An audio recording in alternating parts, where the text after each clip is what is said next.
नमस्कार। आज बिहार स्पेशल की दूसरी क्लास है। जहां पर छोड़े थे वहीं से हम लोग शुरू करते हैं। और पिछली क्लास में मैंने कुछ बातों को कहा था, उसको भी देखेंगे, एक रिकॉल करेंगे क्या है क्या नहीं है। देखते हैं, शुरू करते हैं क्लास।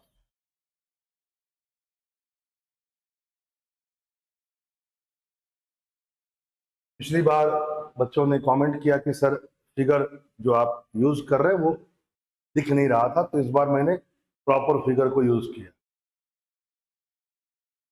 आपने पढ़ा इस बात को कि बिहार जो आज का बिहार है, यह यदि कहा जाए मैं आपसे बिहार की बात करूं तो तुगलक पीरियड में बिहार का नाम बिहार पड़ा, क्योंकि बहुत सारे विहार जो इसमें बौद्ध भिक्षु या आजीवक लोग रहने के लिए जो प्रयोग किए जाते थे, पर्टिकुलर रिलीजन के लोगों के द्वारा रहने के लिए या संतों के रहने के लिए जो बनाया जाता था, उसको विहार कहा जाता। बिहार में बहुत सारे विहार पाए गए, इसलिए उस विहार को बोलते बोलते बिहार हो गया। और तुगलक पीरियड में, तुगलक काल में पहली बार बिहार बिहार बना। चलिए, ये तो अगली क्लास में मैंने बताया है, आप जरूर देखें। ऐतिहासिक परिप्रेक्ष्य से पहले यहां पर देख लेते हैं। जैसा कि मैंने आपसे कहा कि बिहार जो है वह सन है ना, आपने पढ़ा कि 15 नवंबर 2000 को बिहार एक बहुत बड़ा प्रांत अलग हो गया, वह था झारखंड। तो मैंने क्लास में कल कहा था, पिछले क्लास में, बताइएगा कि कौन कौन से जिले बिहार के जो है वह झारखंड से सटे हुए हैं। वो तो आपने देख लिया, भागलपुर, बांका, जमुई, नवादा, गया, औरंगाबाद, रोहतास, ये सब आपने देखा। लेकिन कितने हो गए?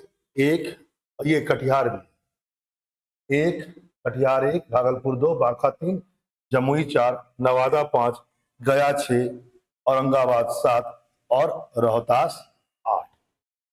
तो आठ आपने यहां पर देखा। लेकिन मैंने क्लास में यह भी कहा था कि आखिर झारखंड के कितने जिले बिहार से सटते हैं, सीमा बनाते हैं। मैंने उसकी संख्या आप लोगों को बताई थी, 10 है। देखिए वो 10 जिले कौन कौन से हैं जो झारखंड के जिले जो बिहार की सीमा बनाते हैं, साझा करते हैं। एक है गढ़वा, गढ़वा हम वेस्टर्न के साइड चल रहे हैं, गढ़वा। सेकंड पलामू है। तीसरा चतरा है, चतरा। चौथा हजारीबाग। पांचवा कोडरमा। छठा गिरिडीह। सातवां देवघर। आठवां दुमका। नौवां गोड्डा। और 10वां साहिबगंज। तो ये आपने देखा, यही 10 जिले। आपको पता है कि बिहार, जैसा मैंने बताया था, बिहार के बहुत बड़ा क्षेत्र 15 नवंबर 2000 को अलग हुआ और झारखंड राज्य का निर्माण हुआ। झारखंड के पास टोटल सीमा जो बिहार की गई वह थी 7,700, सॉरी सॉरी 79,710 किलोमीटर स्क्वायर, यानी कि 79,710 किलोमीटर स्क्वायर। इतना बड़ा एरिया झारखंड को दे दिया गया था बिहार अलग करके। बहुत बड़ा आंदोलन बहुत दिनों से चला, वो कभी और मैंने कटिहार पर, कटिहार वेस्ट बंगाल के साथ भी सीमा बनाता है और झारखंड के साथ भी सीमा बनाता है, एकदम ध्यान रखेंगे। उसी ढंग से किशनगंज पढ़ चुके हैं हम लोग, यह नेपाल के साथ भी सीमा बनाता है और वेस्ट बंगाल के साथ भी सीमा बनाता है। याद रखेंगे, हम लोग पढ़ेंगे, जब भूगोल पढ़ेंगे तो हम लोग पढ़ेंगे किशनगंज में। यदि आपसे कहा जाए सबसे ज्यादा बारिश कहाँ पर होती है तो किशनगंज में ही होती है, बिहार में। पढ़ेंगे हम लोग अच्छे तरीके से। और ये तो आपने देखा ही था कि ऊपर के इतने जिले जो है वो नेपाल सटे हुए।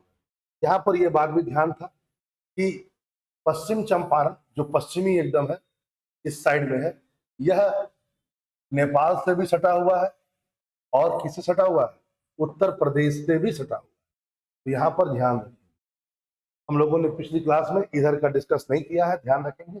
अब हम लोग इधर का डिस्कस करें कि बिहार का कौन सा क्षेत्र उत्तर प्रदेश से सीमा बनाता है, क्योंकि इधर उत्तर प्रदेश है, इधर वेस्ट बंगाल है, इधर नेपाल है और इधर झारखंड है।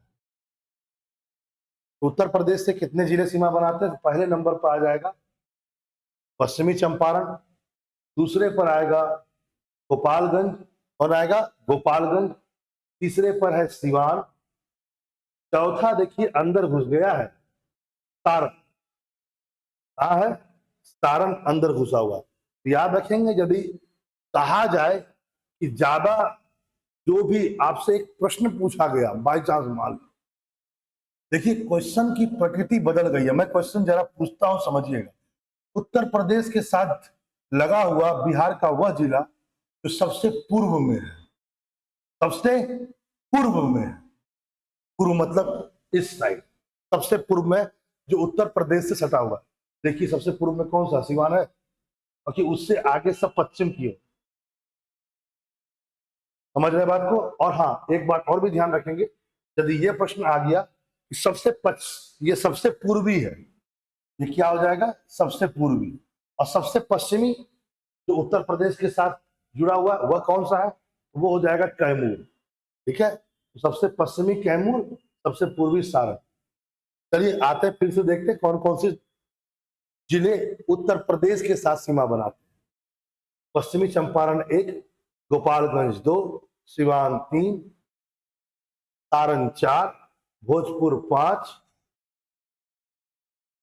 बक्सर 6, कैमूर 7 और रोहतास 8। यानी 8 जिले भारत के और बिहार के उत्तर प्रदेश के साथ सीमा बनाते हैं। ठीक है, आगे फिर प्रश्न ये भी था, मैंने बोला भी था कि फिर उत्तर प्रदेश के कितने जिले हैं जो बिहार के साथ सीमा साझा करते हैं? यह भी ध्यान देना होगा। देखते हैं, चलिए इस फिगर को थोड़ा बड़ा कर लिया जाए ताकि आप लोग देख सकें। देखिए, तो उत्तर प्रदेश के कौन कौन से जिले हैं? उधर कितने थे? 8 जिले। अब देखते हैं यहाँ पर उत्तर प्रदेश के कितने जिले हैं जो बिहार से सीमा साझा करते हैं। ये उत्तर प्रदेश का मैप था, मैंने थोड़ा बड़ा कर दिया और इस साइड। एक है महाराजगंज, कौन है? महाराजगंज। दूसरा है कुशीनगर, ठीक है, कुशीनगर। तीसरा है देवरिया, चौथा है बलिया, पांचवा है गाजीपुर, छठा है चंदौली और सातवां है सोनभद्र। सातवां कौन है? सोनभद्र। तो ये 7 जिले हैं उत्तर प्रदेश के जो बिहार की साथ सीमा साझा करते हैं। अच्छा, यदि आपसे, ये तो उत्तर प्रदेश का प्रश्न आ जाएगा कि उत्तर प्रदेश का सबसे बड़ा जिला जो बिहार के साथ सीमा साझा करता है, सबसे बड़ा, तो ये सोनभद्र है। ठीक है, सोनभद्र। और बिहार का सबसे बड़ा जिला जो उत्तर प्रदेश के साथ सीमा साझा करता है बिहार का, सर पश्चिमी चंपारण। वैसे भी एरिया में सबसे बड़ा जिला तो वही है बिहार का। कौन? पश्चिमी चंपारण। देखिए, जब कोई चीज को आप पढ़ें तो ये बात ध्यान रखें, पढ़ते समय किसी चीज को क्यों लिखा गया है और उस चीज पर कितने प्रकार से प्रश्न आ सकते हैं, इसको भी ध्यान में रखेंगे। चलिए देखिए, पश्चिमी चंपारण सबसे बड़ा है और उत्तर प्रदेश के साथ भी लगा हुआ, इसलिए मैंने कहा कि पश्चिमी चंपारण सबसे बड़ा जिला है। वैसे यदि आपसे कहा जाए जिलों के हिसाब से, तो बिहार के कौन से जिले सबसे बड़े हैं जरा देखा जाए। एक तो हो गया पश्चिम चंपारण, एक है पश्चिम चंपारण 1 नंबर पर। दूसरे नंबर पर है गया। गया देखिए यहाँ पर है, बिहार है ना, झारखंड के साथ सीमा बनाती है। तीसरे नंबर पर है ईस्ट चंपारण यानी पूर्वी चंपारण। चौथे पर है आपका रोहतास और 5वें पर है कैमूर। अरे भैया, चौथे पर रोहतास, 5वें पर ये वाला हो गया कैमूर, दूसरे पर हो गया गया, तीसरे और सॉरी तीसरे पर था ईस्ट चंपारण, दूसरे पर गया और पहले पर पश्चिम चंपारण। पहला, दूसरा, तीसरा, चौथा रोहतास, 5वां कैमूर। आपने देख लिया। अच्छा, एरिया में सबसे बड़े जिले, ठीक है। लेकिन यदि कहा जाए कि सबसे छोटे जिले कौन से हैं एरिया में, ये भी देखिए। तो एरिया में कम से कम 3 जरूर नाम याद रखेंगे। वह है पहला शिवहर, पहला है शिवहर। देखिए शिवहर कहां पर है, ये देखिए यहां पर है। सीतामढ़ी पूर्वी चंपारण और मुजफ्फरपुर के साथ लगा हुआ है, इसकी बॉर्डर नेपाल के साथ नहीं लगा हुआ। कई बार प्रश्न आया हुआ है शिवहर पर। शिवहर को भी दे देता है कि इनमें से कौन सा एक नेपाल के साथ सीमा नहीं बनाता है। जो सही से नहीं पढ़े हैं वो शिवहर को टिक मार देंगे। शिवहर नहीं बनाता है, और शिवहर बनाता है 3 जिले हैं, जरा देख लीजिए, पूर्वी चंपारण, सीतामढ़ी और मुजफ्फरपुर। ठीक है, आगे आइए। दूसरा है आपका, जो सबसे छोटा है वह है अलवर, ये पहला हुआ। दूसरा है अरवल, अरवल, दूसरा है आपका अरवल, और तीसरा है आपका शेखपुरा। ये सबसे छोटे जिले हैं, ध्यान रखेंगे। शेखपुरा देखिए यहां पर है, ये शेखपुरा हो गया और ये अलवर हो गया। अलवर सेकेंड और शेखपुरा, ये आपको देख सकते हैं एरिया के हिसाब से सबसे छोटा, सबसे बड़ा मैंने बता दिया। अच्छा, कुछ और बातें भी देख लीजिए, वैसे मैंने बता चुका था आप लोगों को। वह यह था कि बिहार का टोटल एरिया यदि कहा जाए तो मैंने बताया भी था 94,163 किलोमीटर स्क्वायर। ठीक है, ये टोटल था। और ये पूरे भारत का कितना परसेंट है, 2.86%। ये भी आप जानते ही थे, पूरे भारत का ये 2.86%।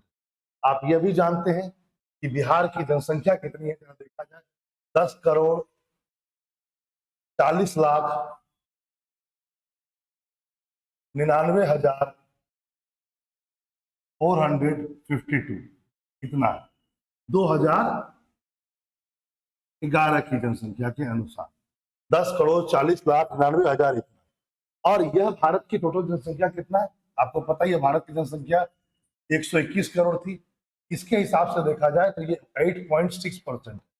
बिहार की जनसंख्या भारत की जनसंख्या का 8.6% है। एरिया में कितना है, 2.8%। ये हमने पहले भी बता दिया। आइए अब देखते हैं जनसंख्या में सबसे बड़ा और सबसे छोटा कौन सा है, जरा देखा जाए। जनसंख्या में सबसे बड़ा है वह है आपका पटना। पटना की जनसंख्या 58 लाख से भी ऊपर है, 58 लाख से भी ऊपर है। और पटना जो है वह नंबर 1 पर, फिर पूर्वी चंपारण है और उसके बाद मुजफ्फरपुर है, फिर है ईस्ट चंपारण, सेकेंड नंबर पर ईस्ट चंपारण, और थर्ड नंबर पर है मुजफ्फरपुर। ठीक है, याद रखेंगे। और चौथा पर यदि कहा जाए तो वो है मधुबनी। यानी आपने क्या देखा, सबसे ज्यादा जनसंख्या पटना 1 नंबर, फिर है आपका second number east Champaran, second number, third number आपने देखा मुजफ्फरपुर, फोर्थ नंबर आपने देखा मधुबनी। तो ये है आपके बढ़ते हुए घटते हुए क्रम में जनसंख्या। अब देखा जाए थोड़ा सा और बात, वो यह है कि सबसे कम जनसंख्या कहां पर है बिहार की। सबसे कम जनसंख्या जो है वो है शेखपुरा, शिवहर और अलवर। एक मिनट,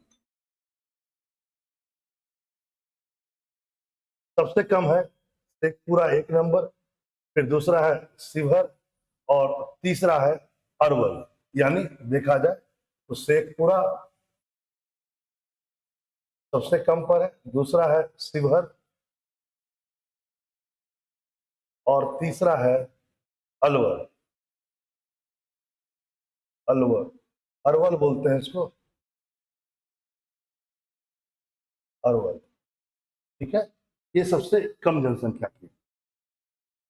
यहां पर एक बात और भी ध्यान रखेंगे, हमने पढ़ाया भी था कि बिहार एरिया के हिसाब से भारत में 12th नंबर पर आता है जनसंख्या एरिया के हिसाब से, 12वां सबसे बड़ा स्टेट। यदि आपसे प्रश्न आ जाए कि बिहार से जस्ट पहले एरिया में कौन है और बिहार के बाद सबसे यानी उससे छोटा, यानी मैं पूछ रहा हूं 11वें नंबर पर और 13वें नंबर, तो याद रखेंगे 13वें नंबर पर है वेस्ट बंगाल और 11वें नंबर पर है तेलंगाना। ठीक है, इसको भी ध्यान में रखिएगा। आएगी, वैसे आपको पता ही होगा कि भारत में सबसे ज्यादा जो एरिया है वह है राजस्थान का, राजस्थान 1 नंबर पर है, सेकेंड नंबर पर एमपी है, थर्ड पर महाराष्ट्र है, फोर्थ पर गुजरात यूपी है, फिफ्थ पर गुजरात है। ये बात आप जानते हैं, ये एरिया के हिसाब से आपको बताएगा, ये भी आप नॉलेज में रखेंगे, इसको ध्यान में रखने की जरूरत। वहीं यदि कहा जाए आपसे कि बिहार जनसंख्या के मामले में कितने नंबर पर है, 12वें पर, तो ये है जनसंख्या के मामले पर 3 नंबर पर है बिहार। सबसे ऊपर पर है उत्तर प्रदेश, सेकंड नंबर पर है महाराष्ट्र और तीसरे पर बिहार ही है। यहां पर एक बात और ध्यान रखेंगे, चौथे पर वेस्ट बंगाल, यानी एक स्टेटमेंट आ सकता है कि जनसंख्या और एरिया दोनों में बिहार के जस्ट बाद कौन सा स्टेट है, वो आप देख लीजिएगा, वह है वेस्ट बंगाल। जनसंख्या में चौथे नंबर पर जस्ट बिहार के बाद, और एरिया में भी आप देखेंगे जस्ट बिहार के बाद 13वें नंबर पर वेस्ट बंगाल। ठीक है, इसको भी ध्यान में रखेंगे। चलिए अगली क्लास में हम लोग ऐतिहासिक परिप्रेक्ष्य से पहले तो देखेंगे कौन कौन से क्वेश्चन आए हैं सब्जेक्ट से, कहाँ कहाँ से, इसको देखेंगे, और हिस्ट्री से शुरू किया जाएगा बिहार स्पेशल। पहले हम लोग हिस्ट्री करेंगे, उसके बाद ज्योग्राफी में जाएंगे, ज्योग्राफी में सॉइल करेंगे, बहुत सारे रिवर्स हैं वो करेंगे, और जो जो चीजें होंगी वो करेंगे। फिर अलग से फिर पॉपुलेशन का डाटा भी किया जाएगा। यदि आप ये सोच रहे हैं कि यहीं पर है, तो नहीं है। 2011 का सेंसस हम लोग अलग से भी करेंगे, जहां पर लिटरेसी रेट भी देखा जाएगा, डेंसिटी भी देखा जाएगा, महिलाओं का कितना परसेंटेज है, अर्बनाइजेशन कितना है, कितना नहीं है, ये सब सारी बातें हम लोग अगले क्लास में देखेंगे। ठीक है, लेकिन शुरुआत होगी इतिहास से, इतिहास, फिर भूगोल, फिर जनसंख्या, फिर अर्थव्यवस्था, और उसके बाद करंट अफेयर्स। नमस्कार।